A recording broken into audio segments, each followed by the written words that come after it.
Natural Samoa water, the taste of nature. Skipper tuna is the healthier choice for you. It's nutritious tuna flakes, packed in easy open cans. Get hooked on the great taste of Skipper tuna today.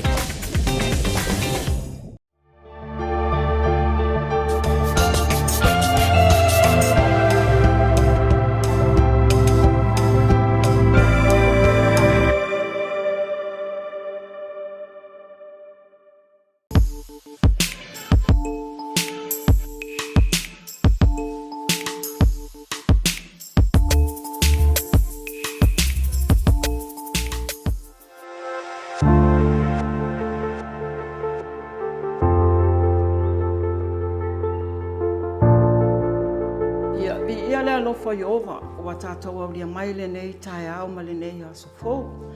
Ai o te whaatalo whaatu Samoa, ia po whea lava o e mai moa ma e whaafonga mai ai. Ia tātou si whaatasi le vi inga ma le whaatai a Auva'a o no alofa.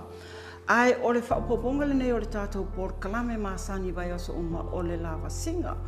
O le nei la aso, ia o le ai se suinga o le tātou Polokalame, ia mo le tausilafia, ia o le nā whau tausilafia. Ia o le Aperila le vai Aso Tofi, ia au le a whaatino e le whainga pālota lai titi o le tūmālo Vaimauga tolu. Ma o te fia whaelo atu, o le tātou mālo whaalo alongia i le nei a Polokalame. Ia o se tasi o Tusitala wou o lo Tauva i le nofoa whaapalimene o le tūmālo Vaimauga tolu. Ima o te fia whaelo atu o lewa whaatasi mai e la fionga ia tai o li iseo, tai malelangi lua manuae a foa saunia fiti ai maasu. Faso whātau sanga le soifua. Ia tātou te tauto lua atu le tātou Polokalame le nei a tai au. Ia soifua manuia lau a fionga tai o liseo. Ia, langi mā soifua manuia le nei tai au. Le anga le leima le lofa o le tua i lau sunga langi. Ia, whaatalo whaatu fo i le maimoa whaafonga. Ala tātou atunu i so se tafa ke lope o whea lava o e maua mai le nei Polokalame o le Lavasiga le nei tū o le aso. Ia, whaatalo whaatu bao whaalo whaatu i swafa manu malo Iesu ke viso. Whaftai, ai ka tatala ia mata so o tasi atu lava i se whaapunga pupu lava tusa i mali tūlanga le wo i Vaimauga tolu i le lato whainga pālota. Mo le sila fia le tātou a mai moa. Ia o la fionga ia tai o liseu. O ia le ana pale mai le whainga pālota tele la tunu i le masino au kusolu o lua lima. O ia la lea sa tula i mai o le tofi whai pule o le tūmālo ia peitai. Ia tu sai fo i mafufuanga na fionga ia me se fo i le tūmālo. Ia o le na whakutoi whaamawai mai o ia mai le nofoa po le tofi o le tūmālo. O mafuai la le whainga pālota le nei o lo mai le i le vai Aso Tofi. Ia tata amata la le tāpau Polokalame a lau a fionga. Tātilo tilo la le whainga pālota leo le a whataunu i la Aperila la so mua. Whaso i Tauva. O oe lau a maafu ai whainga pālota ino e se e tuanga alu mai le no foa. O i lātou nei e toa wha, tasi o i lātou sa alua Tauva mai le pālota le o mātu a le pālota tele. Ia, se saunoa ia so fina ngalo. O tū mau lava lo fina ngalo lo i ele whaatua tuanga o le tūmālo. Se trust o le tūmālo ia te oe amisia la le. O le ana tofi o i mōmua, le wai toi whaase tuanga lo. Malo whaftai langi ngol whafsili i lo oa ia vaivainga ia pe ona e whailoa mai e mafual nei whesuia inga ona oa. A sia oa ia talitanunga vai mafual e whesuia inga ona o le fina ngalo lo i tūmālo.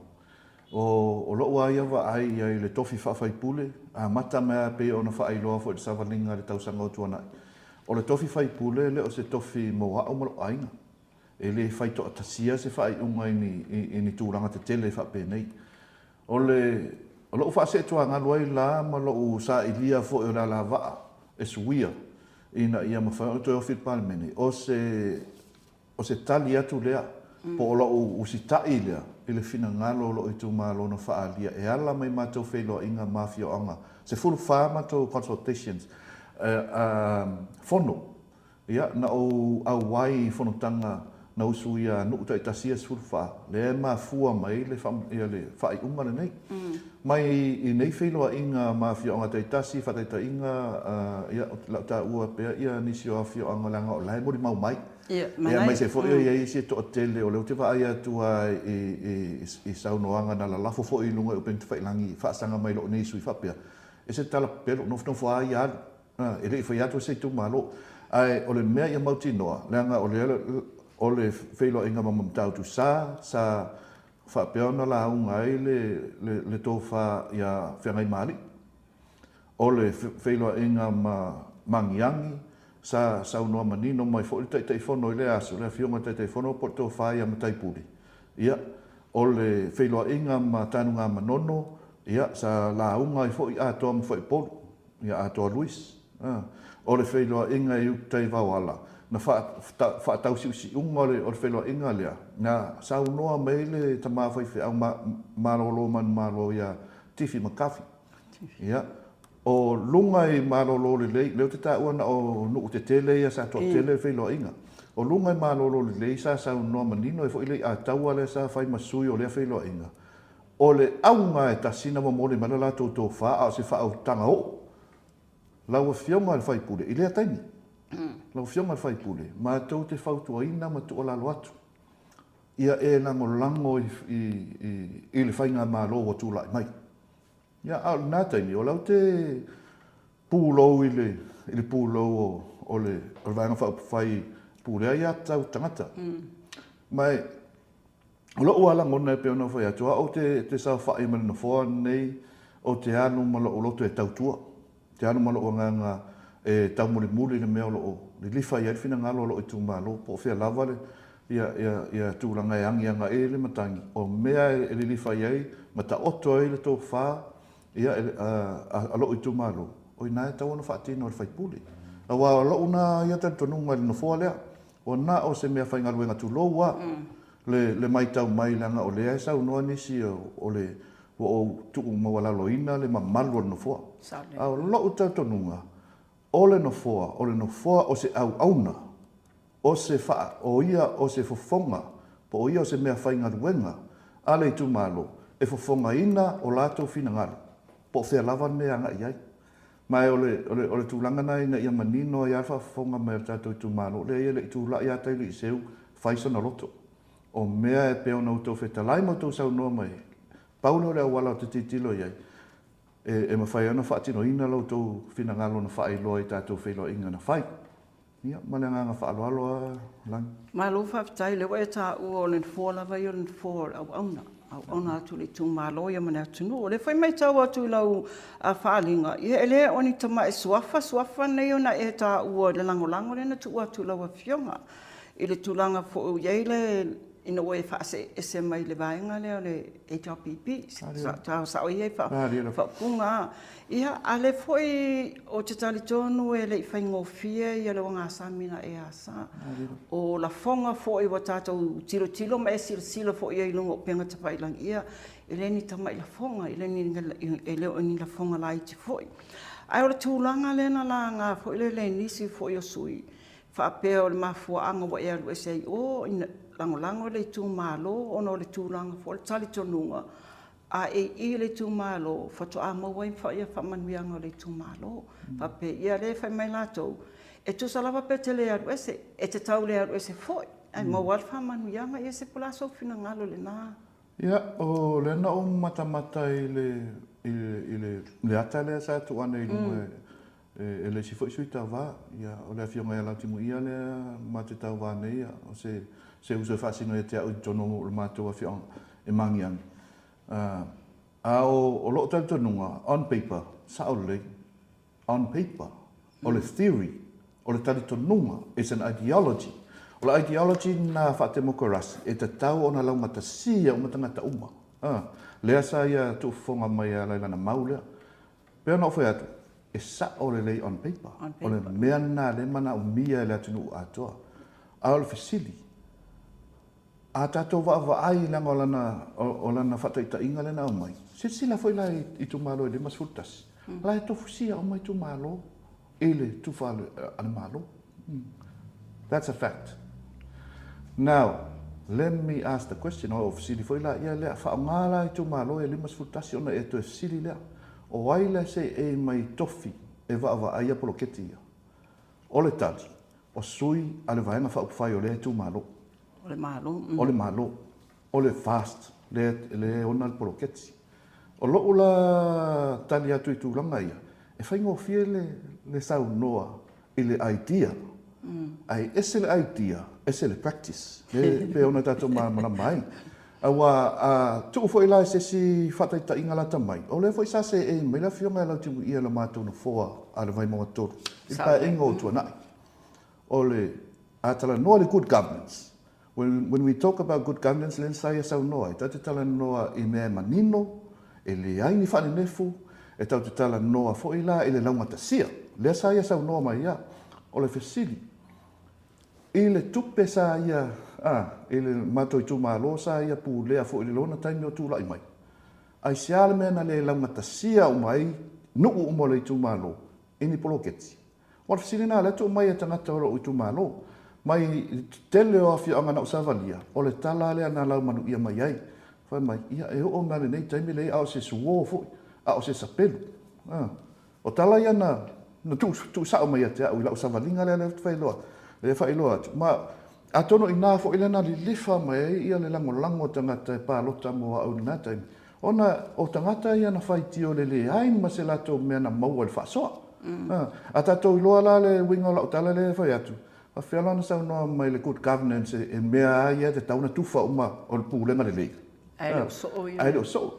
Langa fo we have limited resources. Mai e whapenana tūro soifuanga. Ia e whapena I fo in mafuanga le na ia muanga ngana le Samoa. O le moa e lata I lalo le tuai. E tele ana peni. Io e pe whapena. O le langona la ia lena sau no mai. O lona na fina ngalo. A o le mai tau ar tātou atu. Nua mai selo I tu malo wai le te I sau noa mai whapeto ina. O lai lau te sila. Lai lau te mai tau. Ia a na wha au na sau noa ngai whapea. O le nā mau. E matua vai tele. Malia le fina ngalo le sui. Tai o le mau na o le tō whā na o le whautanga ho o le nā tātou tu malo. Lena wha lele mai. Ai mo le mau mātono o whono anu uia sa ia. E le o se manatu la wa. A o le fina ngalo na o le mātou tu malo. Na wha leo mai taimi o whilo ingai. No inga. O te le tau vai ina. A o te tau o le tō whā e ao na usta ia. O a o le sui o le tu malo. E mun tai o la tō fina ngalo. Le wa ta wala fionga. O le theory ma le practice, ese me lua. O lona tali tonunga, o le theory ai on paper, but o le practical side le pe, o le mafulina le malo, le temi nei ia, le la mafuela le turanga lea. O lo I tu malo, se tasi tu malo, to tele. E fia ia no o le tu malo. Luas fu tolu rai to tonu o le stara, foi nga le whanuk palota, foi le tonu o le lola. Luas fu tolu nu. Ia I lalo ia le tonga foi nga le ia whateta inga la o nuk mawai le la fionga mātou mangiangi. Ia o lai sau nunga le lola. E se mangiangi uta, e se mangiangi tai. Ia o le nua ia tasi. Whapena foi lai matau tu sa. E se matau tu uta, e se matau tu tai. Ai o le tatiangana ia le mai le e whaaleanga nua ia. E tasi ala fionga tasi ia le sau whainga. Tasi sau whainga. Luas futolo ia nuu. Le launga tasia ia le tufa ino mea mua o sa whai me foi po se e me foi ia le foi sa tula mai le tofili na foi paia inga. Le lawa e tula mai luas futolo ia no. O fofuanga mamao la ina ia so otia umai e tumare wa ia fofuanga mamao fata oto. Ia wa fia le wa alu nei el savalingo le tausanga mo lima tausanga le na e pale mai ai. Toi whama ia tausanga ia te toi ia pewa pela te toi pale mai o ani fofuanga mamao mo le tu malo. O le ata mamao ai la uia wa ai e pena o whea tele nofo a le sui whai pule tusini ana moe mitinga e mana oilona i tu malo. Like I always advocate for the position of MP. O se tūlanga tau muri le fina ngalo lona i tumalo. O whea me le lifa I le tō whāma le whautanga. O I nāe ta pena ai se manatu o le sui whai puli. Mai lai whailo inga ia, le maa fua e ia le fuafuanga, mua tali mana onga. O whea me le launga ta sia o mai no o mai o lai mo o mia le taimi nei. o awala. Mua o awala. E afa inei. E ui na whaatulanga le numera mua so se atu nuu maso se whainga malo, healthcare and education. Yes, they're most important. Ai ole pona.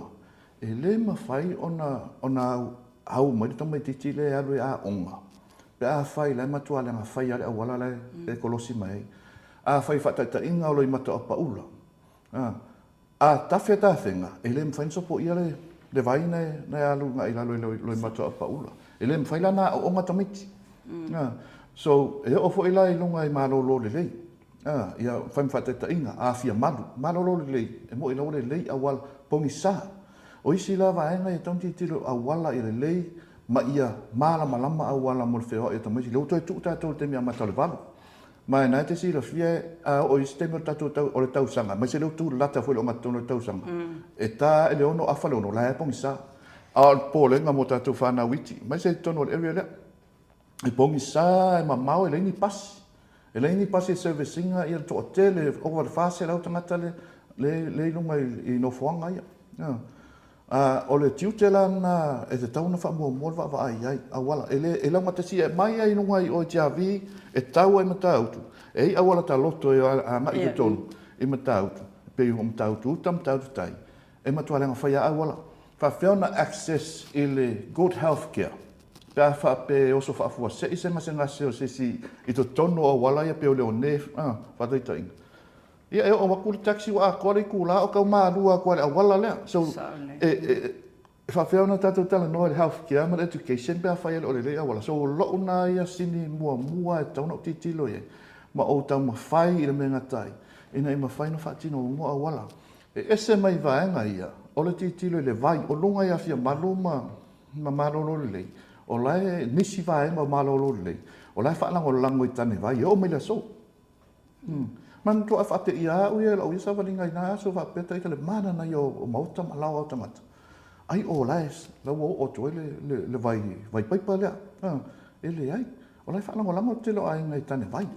O le fa fa ngata fo ina ona ia tatu tala no ai no hygiene. Ia ele o mo se sua vai ola e pe o to te lo tatu ia la lo i taulanga.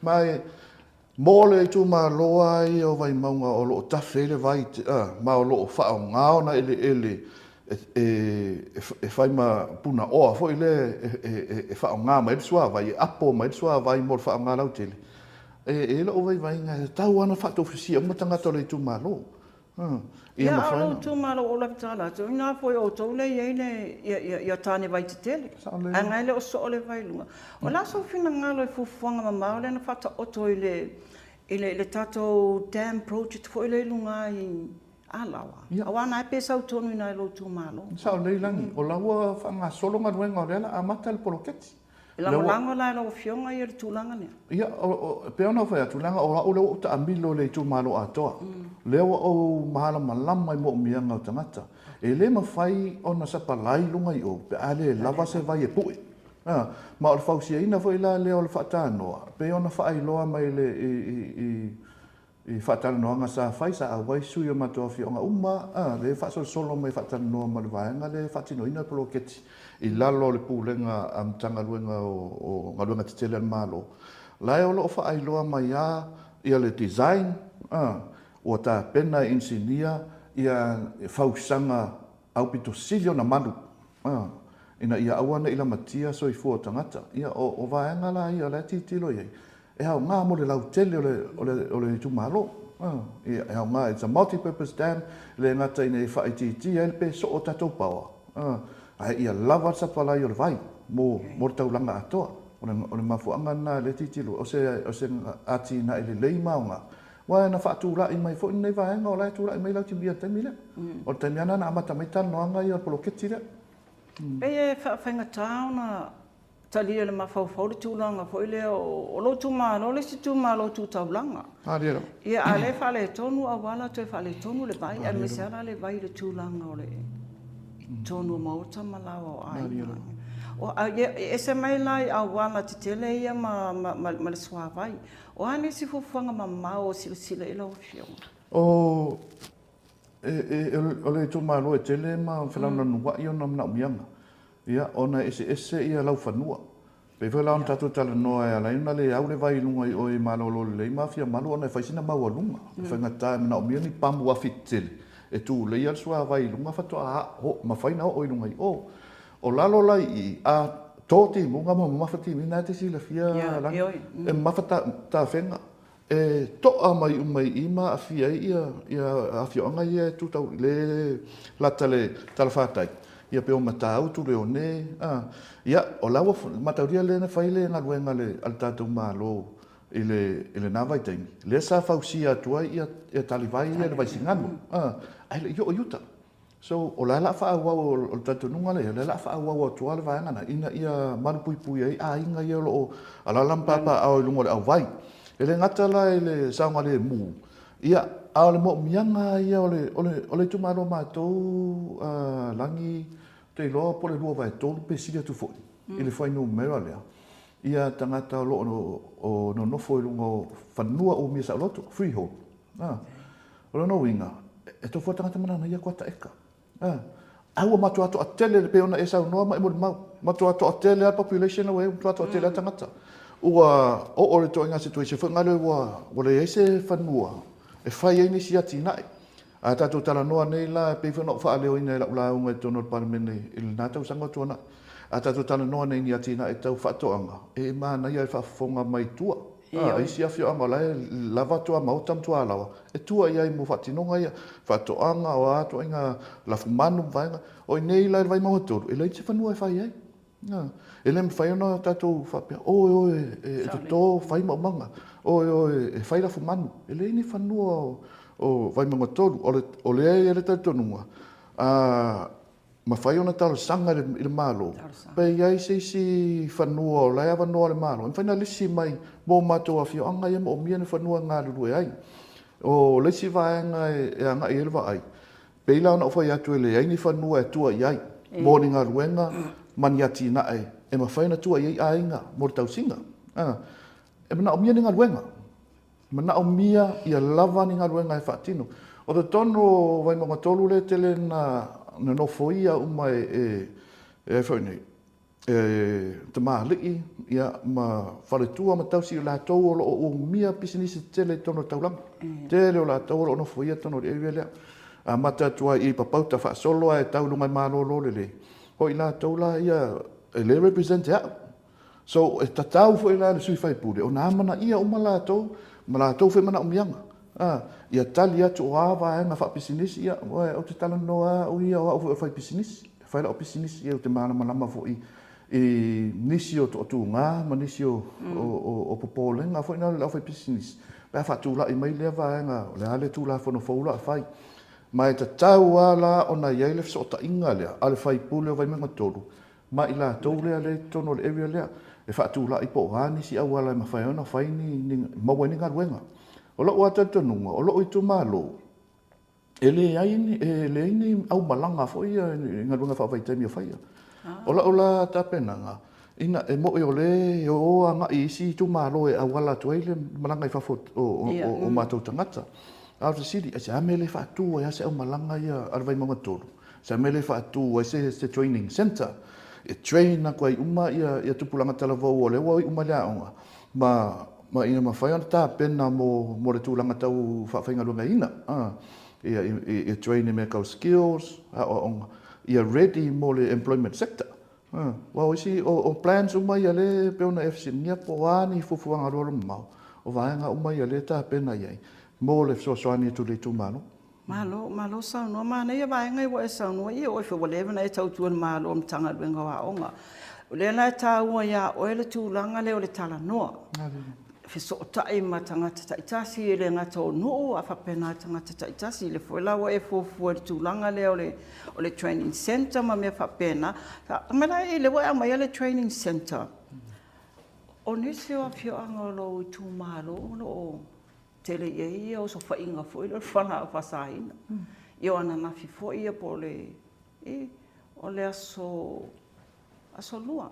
Mapila solua lena whaasala i se tasi o lau tū mālo, lena au mai nei tutonu ia nisi o aisa tele. La so fina ngalo i eri tūlanga, nai me se lau vai atu lewa sila le training center mo le tupulanga talavou. E pe ona maali e fo i lau saunonga. Ia, o le te tā ua lau ngaruenga se hele ofisa onga. Ai, sili atu na ome sfulua tau sanga o whai ngaruenga le ofisa o Faamasinoga. Sa o iei le vaenga o probation o no Auva'a ia palola. Ma wa usa fatau taia Polokalame ia mo le toe fotofotoai. Ia ma le toe poupou wina o soifuanga o i la tau na mauria mai soni ngā tūla fono. Ma i tono o Polokalame lea o awhiwhi lalo le model mo le rehabilitation. Mo le tamu whaile e toe fuataina ia soifuanga o i la tau e mauria atu. O le tūleile o anga i wharaputonga i tono awhianga. Ina ia toi te tai le tātou anga nuu, ma whainga whare anga nuu. I whainga nuu e o e whateitai whatau le. Ia, e o e au wai au taravou. O le pūlenga nā li mamalo a li mawhaipule. O e re tātou nunga o i nā e mapo ai ia le whawhaile lenga o tātou whanau. Pea ona o whai atu. Tā ua e o le li o le ainga. Awai, o le ale mele tupu nei, tātou te whaanangolango i le malon malo, e tupu mea pa o mingoi, pa o minoi. That's our reactive measure. Tau te whaatali se ilonga e tupu fitoa minoi. A le fofoa wa fitauri, fofoa mai to tonu, ai le i tupu, ma vao i ai, ai matina ia, ai le i o i. O le fo ia la, o le tu leima wha malo sia taimi wha le ainga. Polokalame whale ainga, wha malo sia pe i to tono whai ngā nuu, ia whaiwa wao ia fiafi. Peo mea nasa wai tātou yaso ia rangi. Ia lau te wa aiwa. Ei hengi a ngingu o whai ngā mea wawao. Lana o... Whai se wawao tō. Lau whai mua wa aiwa wha atino e hawhi o ngā laiti e tu lou ar whaafonga mai. O se ke ma fau, mana i ole nā ai. To e manu la tō pui ngā le fiafi. Io e sāta awari whio ai, sāta ngata whio ai. O tono e whai a fiafi, whai tausanga i le tua, whai se upo mātua i whanau. O lunga fwoi i te apata. Ia po o isi vaengana e tau i lunga tō vauala. O nā iei fwoi la tō vau, leo whatula e mai le e tō whai asa sauli nai wa ia vaengana. Ia e latula i la ose singa isi a fiafi, la e whai le vau. E se lo fia. Lango i nā le whafoa mai ai le tū ma le anga sa moa sa sauai. E a oa i le tamo, taimi le a vese upu. Ma tua i whanau. Tā o fiele a mi o awole le alu i taa. Ingana e whai mei ista mai tila e whai mei o. Mai tā o fiele nā le whaino ino tam titi i winga ia. Whatala no e winga tuspa ia. Whatala no e winga whakerisiano sa tausi ma fofoa mai. Tātou i au tō soi fuanga masa matu ola. E matua e la. E ole upo tusi. E leto e tea e se mai ai. O ngā ruenga ia ri maluma, ri ima te mai ta i malu al malo. E whaau au pēa. Mai o te wha malo, ma tōro o pūlo. I le ta inga fo i la le fionga i pāri mia tūla i mai foi. Ia le sunga la auri mani toa. Ia, o leo ta te tala noa nei. A e peona e mori mau. Toa i tele a pasi wa iai. Wa tele ia os whainga ia. Wa mahua mari tele a. O lau la tātou nunga, a tele tātou tala e whilawhua, ai le ai se ata, ai le ai se tino. Ia e leila se sili na, paualan mea fia titilo mai ma le tapua, ai mai sa mo ia tūla i mai. Ia iai ni tino o tātou tala. E toi fo ia ana le theory ma le practice. Ma le practice ai. And I think it's one thing to talk about what you know. Yes. It's another thing to practice what you know. Ma lia lau sau noanga tūlanga leo le toi fo i tua. O ma tele tātou telefoni la fiafi a wale e ma lia o le tūlanga fo ina o le fo i olo o mafuli e le silisila le whainga malo o toi fo i le i tua a o ngā whaiwhi au, a o ngā asosa, o whainga lotu a inga i o tapu fo i a fiafi. A ma lo lava whawhitai lau sau noanga ma le whamani nonga le vaenga. Ia le whainga pālota, hawa e sauni. Ia o au iana o tā pena mai au mai tā pena mai au le tua. Ia tu mai le loto e ono sai e malawa tia e mea uma. Ia e ti ngale tele o lu i tau. Pe ono e mori mau. Ia a whātia mai ale le wa ai lunga o ngā sami whainga tā tele. Ia na to ya lo ia tinga lo ilo e whaingata ma o le la lafo mai tala ia o tala ma tui ia ele ngata ia te o lo ainga io ai na o ilo a o le musunga ia le nganga ia te a o le alo e fai me le ana le nga te alo ai le nei 5,000 tala lo te tongi ana te le alo e fai faatino ia ni me e tali atu ai mana onga lo tu malo io wai umane ila ana o le mingoi mele o mar kausanga o savalia o ia le ATM ia solulu pei uma tala lo tong io a o le fasiti o le a se fua o lau 5,000 na tu la mai tai lise o le fasili nga le anu lo tu malo feana e ia le taimina ma to fai atu ia te o te alu le fainga malo na e fa alongo tala na fai atu musunga lana le na ma fuan mele wala tinga io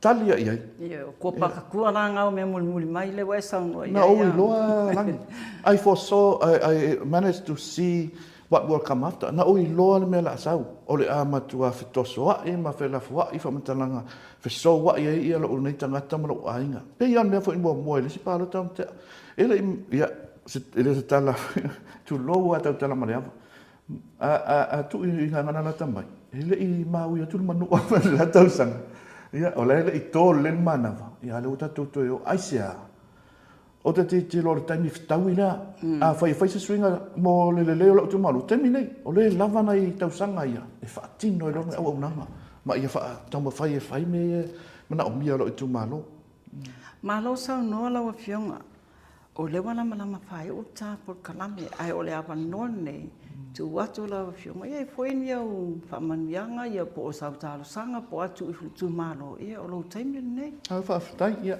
ve ele nei la le o se ava no ai mo ia mo mole atu ele fa tai tele ia malita ele o lo nganga mo mole fa tai tele e tupu matamali ia mai se foi o fale o polo fale tu matausi sa o mo tamai tai ele fa ngaloina foi au na tofi le tua so se fata fai taulanga ia o to fale tua ai mai se foi le ainga sa le vi ia o lo fa pea o no to no manu o wase manuia I se tono le tato I tu malo Vaimauga tonu a mata mai lava e mata autu mo le vai o vai singano se pa ia apu malunga I tia vi le tua sivi ia e mo moli atu sa mato fa tai o se upu e fa le lava ia tu sa malau to fa la inga sa to tu si ao ai ia te o e fai mau to sui fai puli ina masina e ono tu na yatu ia ile tal tonunga e pea o upu e fai le fai o talonga ia le o se tama se la vea a ua e la fo sa mato tau tua o se pati o sala mato te asu atu vai maru I pu e ngai o to fina ngalo ma tua atu ina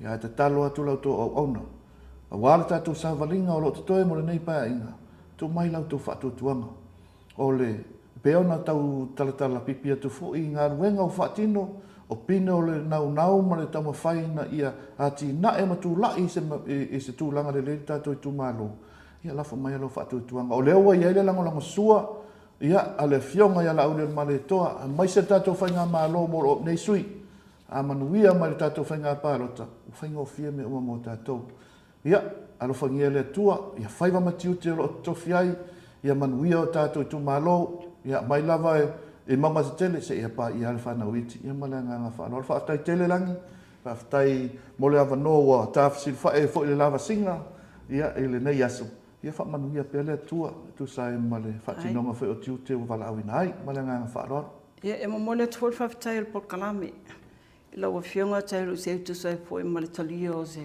vala awa tu mole nei Polokalame wa fo e tato wa fa so le nei aso ai se fasili wa pa o vale lo fa onga ia to fa fo I mai fasili le ona fasili ia o le nasa mo to fa fonga mai mato mai mo mai I se fa tal noanga ma le soi Tauva mai le I tu malo Vaimauga tolu le fionga ia tai o li seu tai ma le langi lua manuae a fo saunia fiti e ma asu o le soi Tauva vaenga fa fai ale fasi ma o le Aperila le vai asu ia o le apa o e whainga palota Vaimauga tolu ia whamanuia le atu e whaile whamoemoenga o whapenao na loma malos. Tai ia marielo a fionga toi tasi alwa e ngalea manua ma wale avanua e talo sangatu tato I tu malo o ai lava e o fia lango ina le tato whamoemoi e whai le tātou roadshow e le aso tōna nei, le aso 25 o Aperila, e le maota malai o le lupe le whakasa mangiangi, tāra se fulu tai au, fio mai tala mai au, tātou momolo i tātou i tumalo, e le afionga i ala au le male toa, ma le whaatua tua i le atua sa mau o tasi, ai mo le taimi nei, ia whaasoifua ia mai manuia.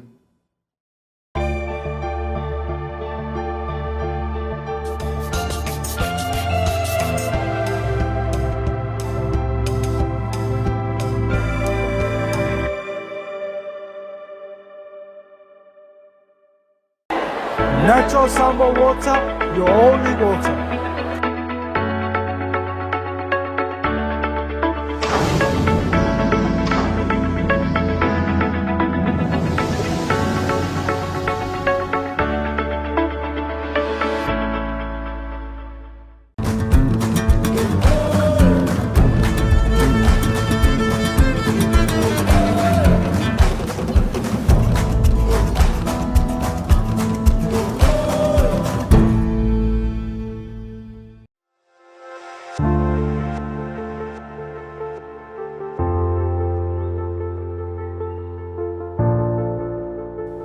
Ia Yvonne le wa tau mai e wa mai a tole ma fa tau tanoanga ma le tato malo fa lo nge ia ta ia le ta Polokalame i o le fionga le ia ta i o seu fiti ai ma asu ia o se taso sui Tauva o le palo tala titi Vaimauga tolu au te loa mo ta o le la ta fa solo le ta fa so inisio ma ta upu ia na tutupu le matanga le neva i aso ia mata tala noa toi foi Faamasinoga ma me fa pena po ani se mat me o le tutupu le vai aso po ai o le aso le fatua mai ona fa la wi lo le fa mau fa ilonga po le pine alo ia o le loko na le mo fa ilonga ino o le ona so fa tau sanga talun tuto tasi sa mo o te loe fa isina lo loto le fa malamala maina o le loko po le fa mau fa ilonga e sa o le fionga ile sui pale mia ia po minister fo o tupe o ia le sa ngafa male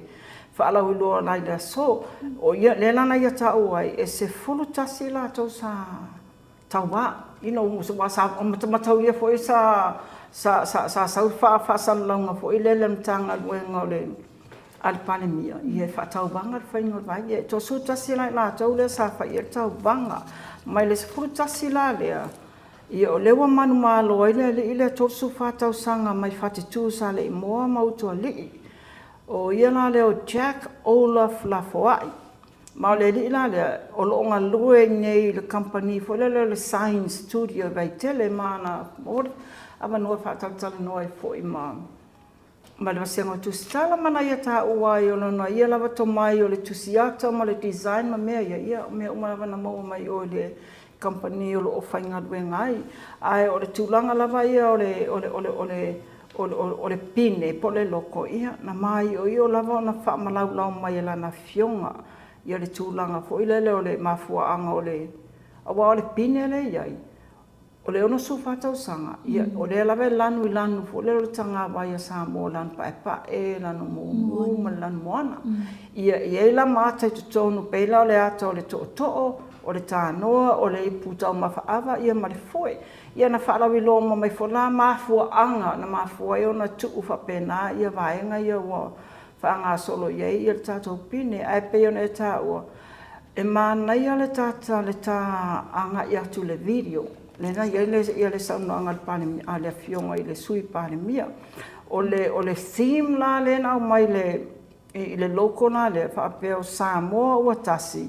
Mo se amatanga fo ai tanga i le video mana ia tanga le video tonu mo mela o te lenga o le Mataupu. O le aso le atato mo le mawina ai le taunu unga o le filfilinga sa ngafa ma le komiti o tāpenanga le tutotas.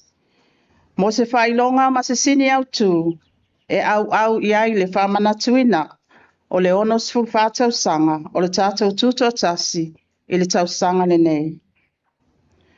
Le nei ngā luenga sa whasalau whalawa i tele i le tūlanga whātauwa. Le awa noa mo so stangata Samoa o loa lala i Samoa nei. Ma so se tu o lalangi e tu ina mai lo lātou sao. E se fulu tasi le Auva'a o talosaga sa tu'uina mai, ina ua tapunia le tauvanga. Na ngā lulua ai lea o le komiti e iloilo talosaga, e tusa malafua sa fa'ataoto, e tongi ai le nei tauvanga. Sa fa'atulaga ai fo'i, ma fa'amaonia le kapeneta, le fa'ilonga tupe, e tolu afe Tala, e tu'uina i le talosaga o le a manu malo. O se taimi a muli e pei ona whaatulanga ina le tātou Polokalame. Ona whaailoa lea o le whailonga po le loko. Ma le sini au tu e tua o loo whaamai ai le tātou mālo tutotas. O lanu o whaonga ina, o loo atangi ai lanu o le tātou tanga vai. Le fua o le sa o le tonga o Samoa. O le tānoa, iputau ava, pue ma le to'o. O loo a fifi ai le whaataua ina, o tū ma nganu o Samoa.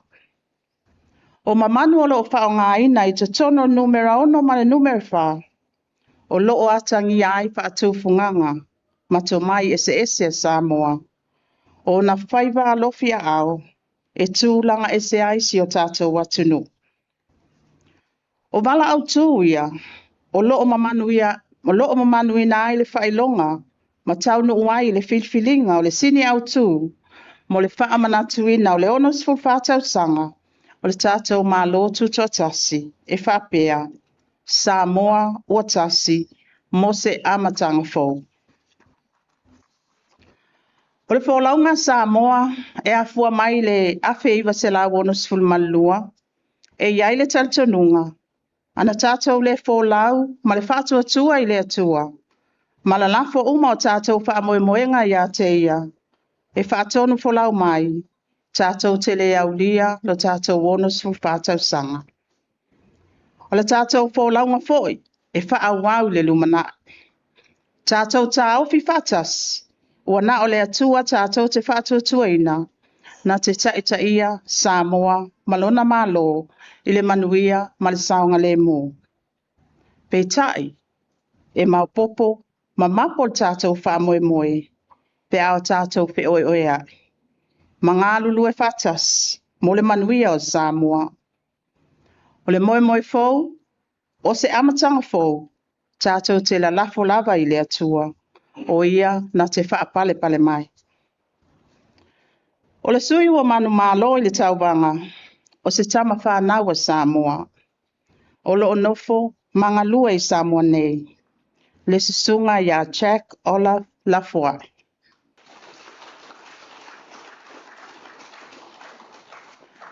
O le tau lea e tolus fulwhaon tau sanga, mai le fio anga o tualii, ma whati tū i sale i moa. E whapetaia fo i lātou uman tau sanga mai, sa mai tau wina le komiti, le tele o le oa ma le sosia, o mawhauwhaunga ma whaupunga. Ia e nā o le tā ata, o le wanga papa ui a te au. O le sai ei le whailonga o le taubanga, e tolu wawhea la le manu mālo o le taubanga, e lana maoni e le tolu wawhea. Ai for nei a Jack. Okay. O le si tamta apule o le tau iei langi o le Faamasinoga. Ia. Fia kia le o le Faamasinoga. Ia o tamta apu masani lava ia ele mwhai ona misi Lavasiga. Ele mta upule a fia ile ali e swafa ya Filipo. Ma se tasi o tamaita i mai Filipino. O te iloa na la ngale mta apule a il tausanga le loa whelua lima. Le na maua mai aini fola whasaina pole aisa. I tutonu o se apa susu se itu lau. Mai le container mai tutuila. Le a whewa maa ua pe e wha e tausanga o le a nofasala ile ali a Filipo. Il fal pui. Se e wha manino le mta apule a. O e whanei o le aso...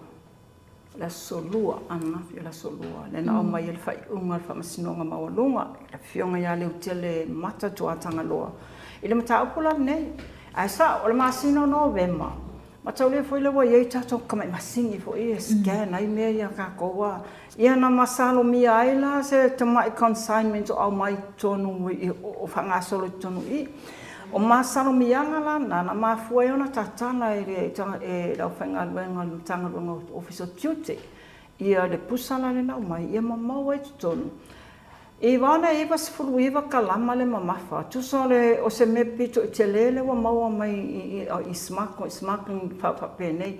Le to i titi ato le se laua. Iwa sifuru iwa kalama tusana lona taupu. Le pia whaatau le street value. E oa le se laua fe. Se laua fe. Ia o le lana na mori aila e morianga i o le umie ino whalau pasaina. O le awina mai o whalau pasaina tonu o le atunu. Ia o le umia ino se skeo. Me fo ia mo me peni fua ai me.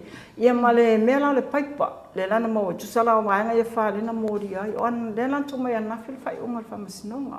Ia o le whaiunga la. E whātau sanga ino whasala i whali pui.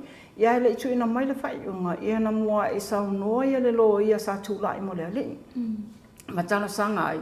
A pea a mata mai le fua o le whaasalanga, mai le 5 tausanga. Whaasolo mai lo le ilalo, a bese le ama. Ia pe taintar sanga i le lo i o tula i mo leo, e tauna mata mai le balu. Ona, e whai Lavasiga onga o le sori ngā tula fono, iwa sifuru wiwa i le mamafo. Ia natalia le Faamasinoga, ia po le afionga fo ia leo tele. Ia le talo sanga le lo ia a le tua leo. O Vaega la ia sa tilo ia ila na fionga le ngata i le matu ia ma le ngonga sori ngā tūla fono.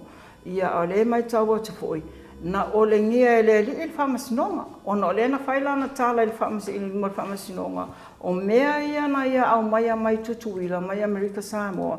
O whala au mo ia lava. Ele i sona whanau no ta inga me whaatau atu tua. Pei tai la o lana maule na whai luma Faamasinoga. Ua leo ngā tusa malana li poti po lana whaamatalanga. Lena tuine le Faamasinoga o le awa malosi ma whala whasaina. Matau lia foi oe. O le wai e le Faamasinoga le awa malosi. A whapela e batu e mōli atu a le whasiringia oe pena a fia le awa malosi po wha ia na aweroli oe i le Faamasinoga lea. O i nāla e fua mai e mai le li poti o na fua i le whai. Ia lela e maua mai i a Filipo. E ese whaamatalanga le whai na Faamasinoga. Ua leo ngā tusa mai whaamatalanga le na whai i Faamasinoga o awa malosi ma whalau whasaina. Ia lela wa iei la le tūlanga lina ua no whasala i le whātausanga. Ai sao oe Yvonne.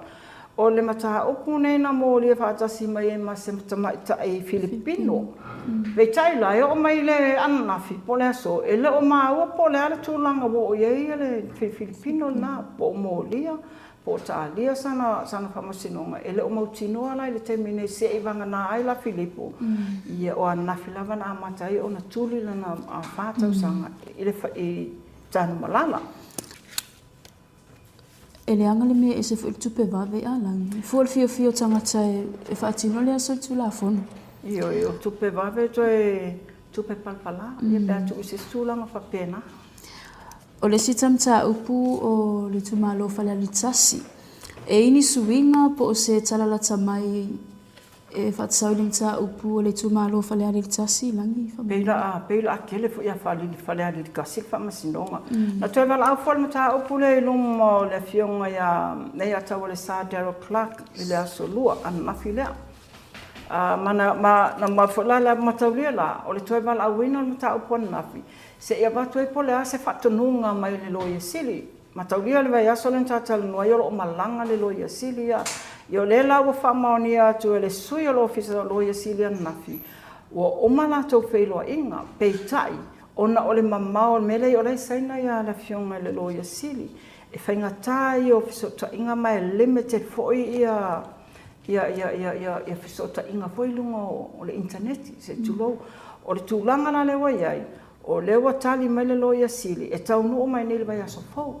O na saulo le whatua whai se tali, le leima se tali alo i e tu ue le Mataupu, Mataulia la, e tolo Mataupu. O le Mataupu o le salau afe fo i le utua i e le vaenga, fo i le lena whea vea i le vao toi lupe ma tui loma.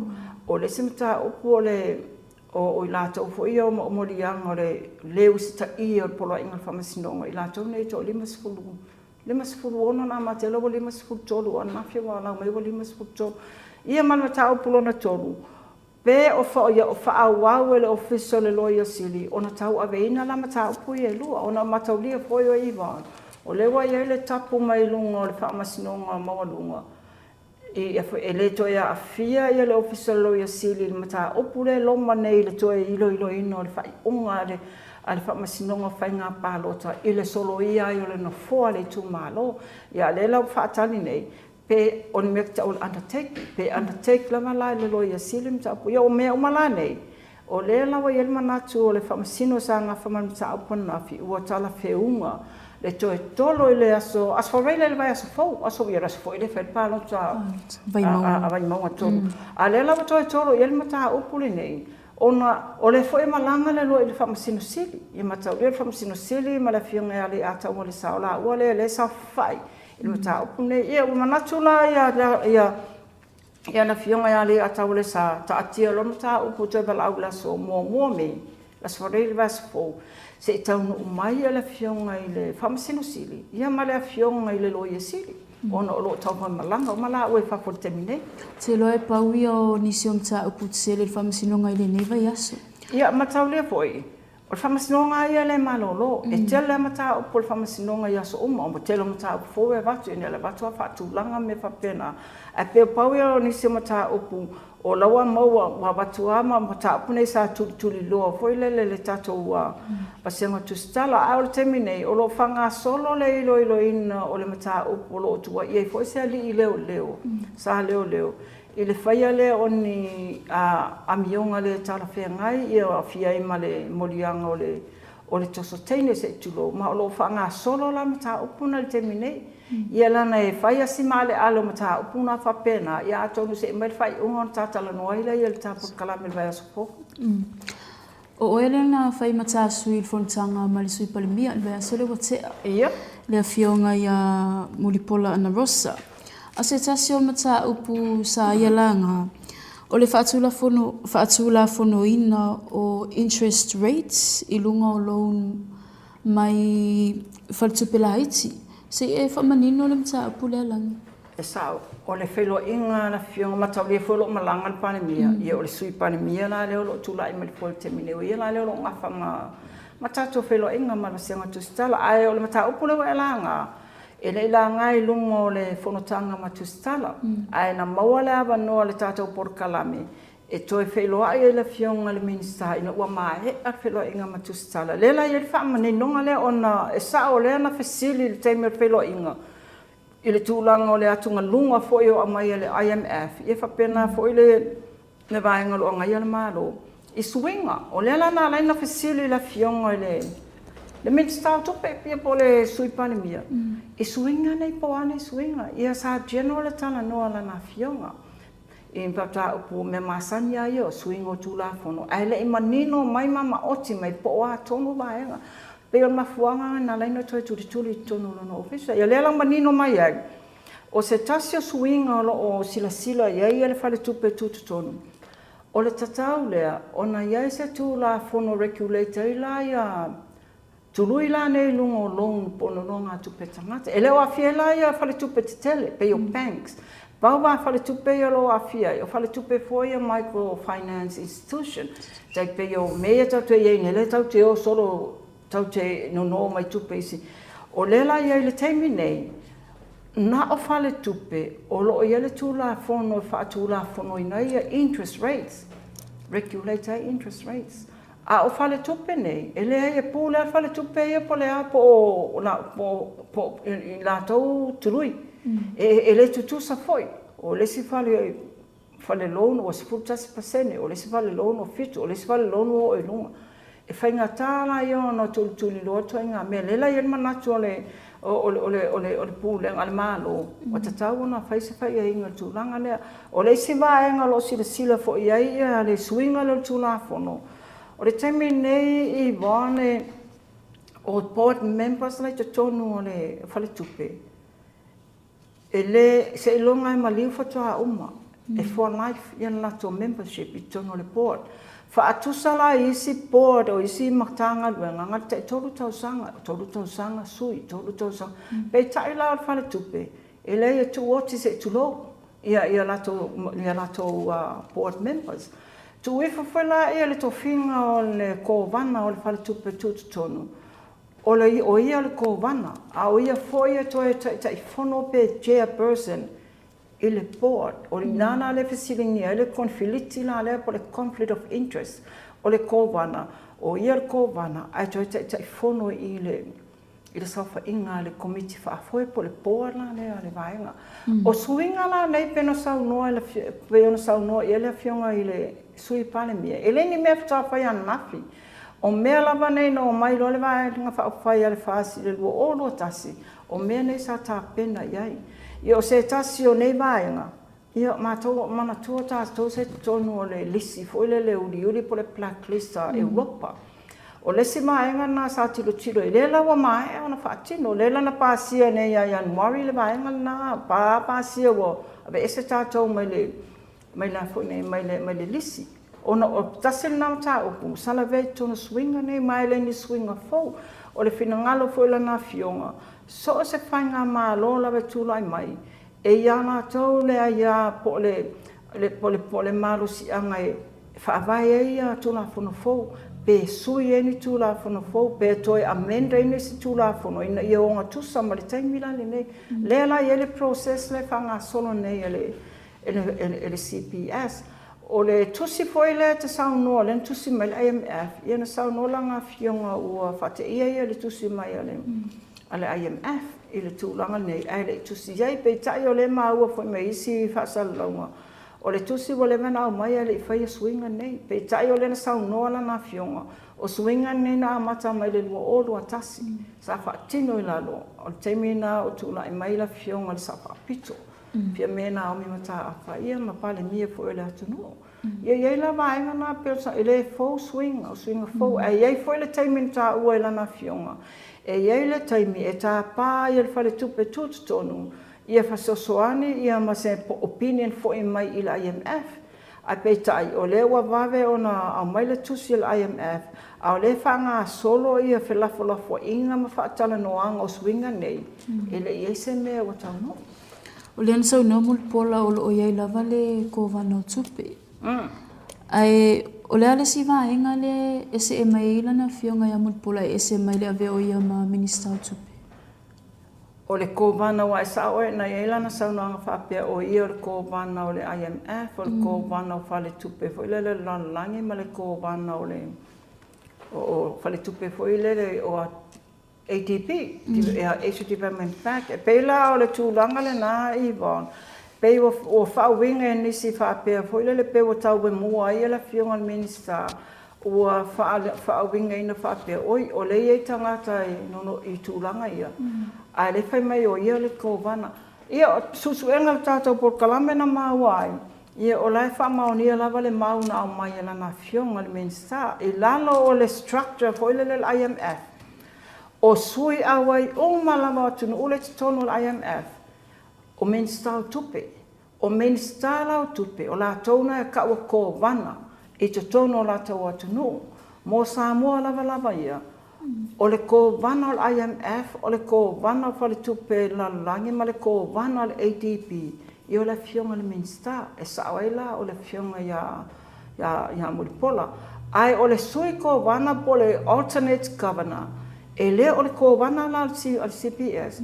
ai o le CEO po le whaurulunga o le fale tupe tututono o le winga o whamatalanga Yvonne o le fionga le minsta o tupe ya mulipola o ia le na o le kovana o IMF, ADB ma le World Bank a o le whaurulunga o le fale tupe tututonu le fionga ya sao le titi ma eva pisem vaai o ia na o le kovana lango po le alternate lango a whaila whai fono te tele nei atunu ufafo ai le mawhai ona awai ia le tato minsta po mulipola ia o sao le titi la sao whai e fono tanga ia ai o la fionga ya mai ava atalina ainu o ia o le kovana o fale tupe tututonu i nei Samoa le la manino e la saunoanga ana ya mulipola o le whaatulangana na o le whaasolongo le structure tutonu o IMF po whamalia ina o le tali wa le kalinga ngai o le waka koronge i o la fionga lava le minska o ia ngar kovanga o me umane e to ia e sui kovana ia la fionga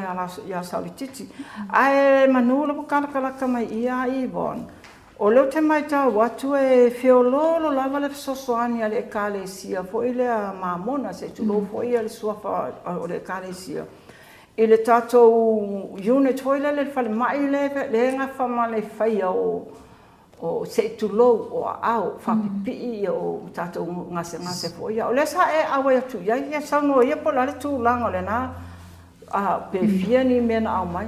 Isa. O le aso nafi na wha o aloa ia i le sosoani le LDS, po o le e kalesio Yesu Keriso o pa i aso e ngatai. Mo le mtanga luenga o so i whamalolo ina. Ai patino tonu le sosoani i le prosthetic and mobility units. O le vaenga le o le whale mai o lo o sosoani a te ila tō o lo o iai ia pele o ato vaenga o le tino po o manu atu mau. O se ta unga whaingo fia se tu lofo i le whaafonga ma le mai mo me Samoa. O ila tō i o lo o whaonga ina li ma whapipii o vai whapi se tu lo. O sosoani la e au fia i le ta avale po le vans. Fulu lima no foa. E ai ma le fale o lo o iai le storeroom. Ia manisi ma le tele o equipments e whaonga i la tō o lo o iai manu atu mau nei o le soifua. O nisi o whaamaunga samwhaiwhai ona maua mai. E lima se launga se ngase o lo o anga waa i le whaonga ina o nei me whainga luenga. Ele au fia i la tō ele a fia i la tō ele o anga waa ona ua matutua tele ua le tō iei se malosi e mwhai ona tō whaonga ina i nei equipments. Yvonne o le service la vaenga le whaifua pe tutomi pe se longa yo vai fo mai whakawange le iei o lale saonga le vaenga lea. Ia sa o le tu le lei lea e whaifua tu sai o fofua le service a lea vaenga mo i la tō ia o lo maua i ngase nei. O la vaenga foi le whaia ia no fo whaatawalbale pele. Ia sa o le. A whapela e mawhaila no ta ngā ualu sa o la vai i le vaenga lea i pe ma i se ngai lolo tau walu vai se fo mai pe tau no walu fo mai on o sa wele ia o te loa e te alu mo e vai fo mai ina ila io ilo ilonga pe te anga va i nei me whainga ruenga wai i lava la tau anga va i fo ila tau e lo te nga fatia malo si ona whaonga ina nei equipments. E wanga ka no mai ai aso ia, pe o mene, e tele nga ave whafo, o whafo ai, e ave e fua mai ai, ma o mai e whafo ia, ia mana ia la pe fo nawa, e to tele se whainga luenga le iuna, wa se ai loa ni whamatalanga i le vaenga o le tautua, ni tanga luenga so i fua malolo ina. O te lo fo ia le fo le sosoani le lotu mo le whalma. Ia whaftai le Keresoma, le lato o loto sosoani ma le loto fo ai fo i le tu sai fo i ma le nā, te le nā a sosoani o tu ia kalosia ia le leo na tāpena ma le leo na whaona. O le mo mana tu atu Yvonne, ka se ngā awale ma se ngā uia koe ngā. O te mai tauina la wale tele wheelchairs, e whau i whafo se tu lou, ka ki kia soro i whafo foi lele. E la so pase koe o kula fasili. Pongi mea le au ngape, po le koe au ngā, wale kau wheda ai singa a pengi mea au ngā pengi. E whe mea o mea fo. A le mea le tu, ai o le whaaputu i whafo, la, ki mu ia la, inga pepe. Ai vi ia le naua i se whale. Wai so tali mai fo le ngā e ka le sia se whale. E wha mau tu mai ia mea uma. A la whata mano longa, ona tātou e o mai ele le sinta Mataupu.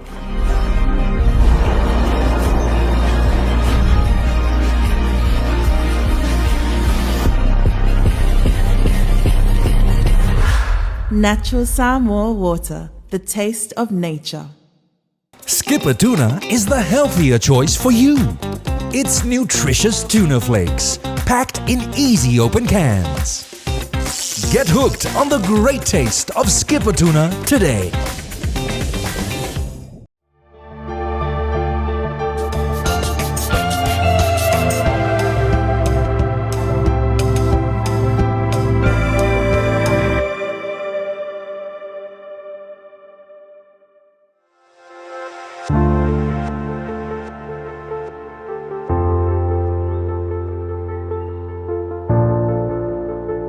O te loa Yvonne, o le vai aso nei las tonai, o le a maka i le kako a tona me kele lava le whai mei nge o le sisinga ua me mamafa.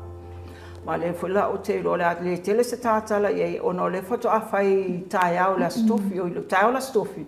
Ia whelo inga a le asosi le a tusi ua mema mawha. Ia mali tātou wasenga whi o Tusitala. Ia Atonio maua mai ia fune se au te lenga o tā penanga.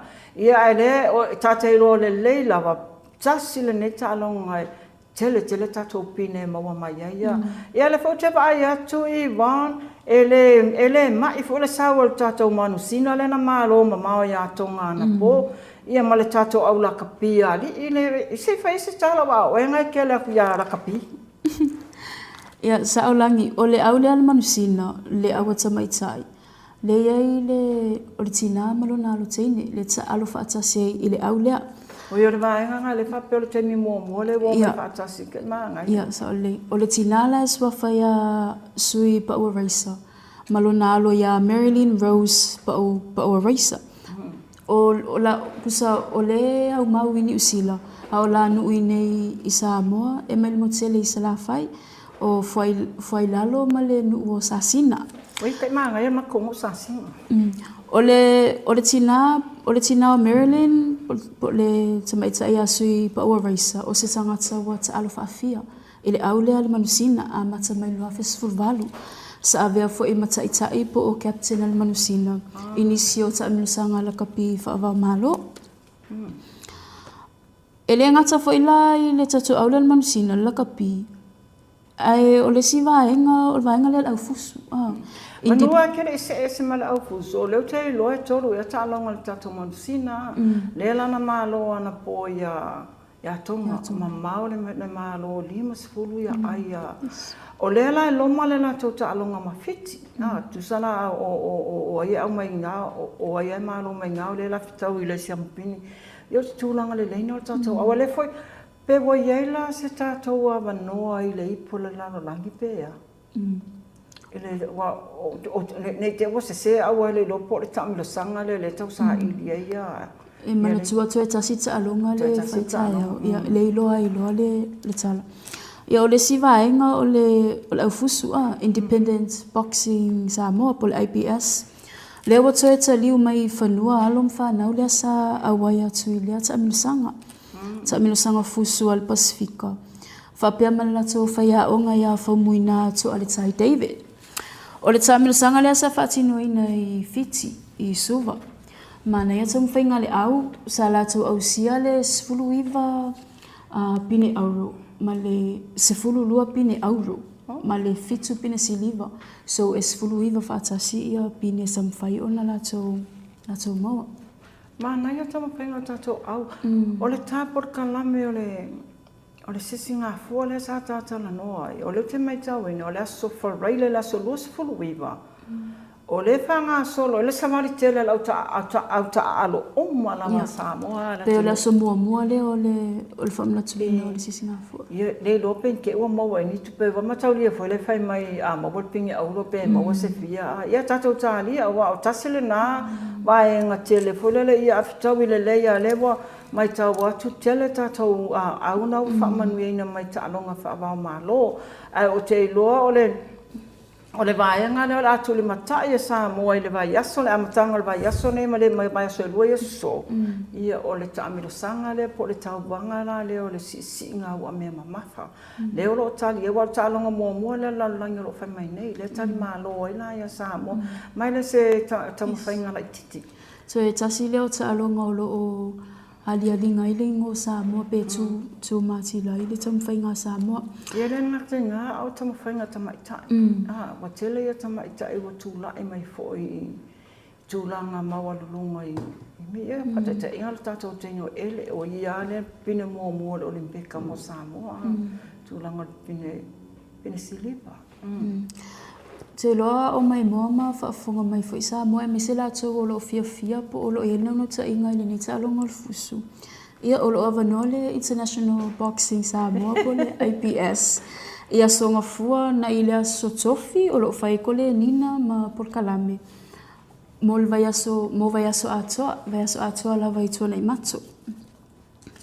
Malo, Yvonne le vaiaso le nei telefoia whamoemoenga ma Mataupu lo whapena ona tapena iai ia mataulia la o le aso tonai.